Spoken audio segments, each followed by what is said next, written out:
So mga papi, kwentuhan tayo. Mabilis lang to, mabilis lang as in. So kanina kasi habang nag-scroll ako, so nakita ko tong post na to. Sabi niya, "Will you stop scrolling for this product?" Tapos sabi niya pa, "This is what happen when creativity meets product advertising." So titingnan ko yun, tiningnan ko kung ano yung post niya. And nakita ko yung mga creatives na inaalok niya para sa servisyo na yon is puro AI creatives. Tapos doon pa talaga siya nag-post sa page ng mga graphic artist or graphic designer naghahanap ng job. So parang para siyang tumalon sa tubig na maraming pating.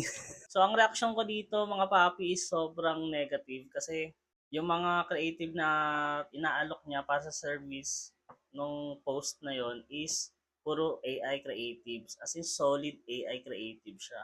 So hindi ako against sa AI creatives guys kasi nakakatulong din yan sa amin mga designer and ginagamit rin namin yan. Lalo-lalo na ngayon nagpapabilis siya ng mga work namin. Pero kung gagamitin mo siya as a whole creative, wala ka nang babaguhin as in yun na yun. Yun na rin yung ipapasa mo sa client. Sobrang negative nun, papi. Kasi hindi na nabibigay yung look and feel para sa branding. And pag nakita mo kasing AI creative, sobrang gara sa mata. Sobrang dark. Yung text, hindi siya match dun sa ina-advertise. Like, kunwari, pagkain. Yung font, yung design, hindi siya para sa pagkain. So, hindi nabibigay yung look and feel na kailangan para doon sa ina-advertise. So ayun guys, kailangan nyo pa rin ng designer. Kung may budget naman kayo, mag-hire kayo ng designer. Mag-ingat lang kayo kapag mag-hire kayo ng designer pag sobrang baba niyan mga papi. Napakadelikado niyan kasi kahit